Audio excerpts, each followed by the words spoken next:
शादी होने के कई साल बाद भी बच्चों का ना होना देख बहुत दुखी होते थे। उनको उत्तराधिकारी ना होने की चिंता बहुत थी। वशिष्ठ महामुनि दशरथ राजा को ऐसे देख उनकी चिंता के कारण जानते हैं। राजा, महायज्ञ का आयोजन कीजिए, अब वो भगवान ही आपकी चिंता दूर कर देंगे।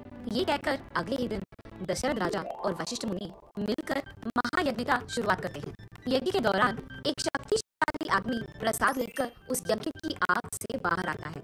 इस प्रसाद को अपने 3 बीवियों में बांट दो, ये कहकर प्रसाद को दशरथ राजा के हाथ में देते हैं। कुछ ही दिनों में कौशल्या को राम, कुछ और दिन बाद सुमित्रा को लक्ष्मण और कुछ और दिन गुजरने के बाद कैकेयी को भरत और शत्रुघ्न जन्मते हैं। कुछ ही सालों में विद्याभ्यास करने के लिए दशरथ राजा उनके बच्चों को वशिष्ठ मुनि के आश्रम भेजते हैं।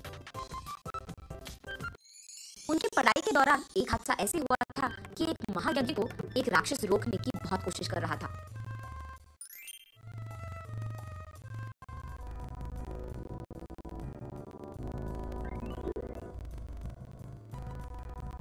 तब राम उसका ताकत और बुद्धि का इस्तेमाल करके उस राक्षस को खत्म कर देता है और यज्ञ के बीच कोई आपत्ति नहीं आने देता है। श्री राम की वीरता का वशिष्ठ महामुनि कदर करते हैं। दूसरी तरफ जनक महाराज सीता स्वयंवर के लिए डंडोरा पिटवाते हैं। ये जानकर राम के जन्मदिन के शुभ संदर्भ पे राम लक्ष्मण दोनों को सीता स्वयंवर ले जाते हैं। अत्यंत सुंदर सीता के लिए दूर दूर से राजाएं हाजिर होते हैं।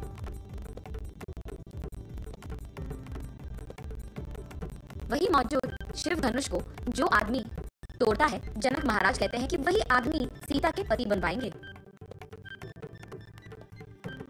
वही हाजिर बहुत सारे राजाएं उनकी अपनी अपनी ताकत का दिखावा करते हैं, लेकिन सारी कोशिश विफल होते हैं।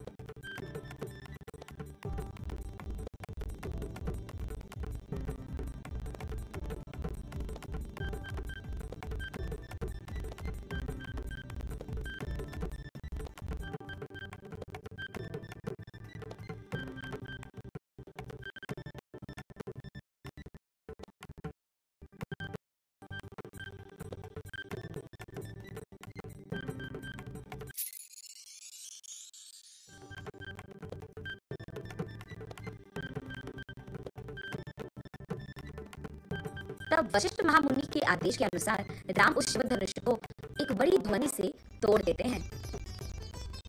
तब जनक महाराज सभी के आशीर्वाद से राम और सीता की शादी धूमधाम से करवाते हैं।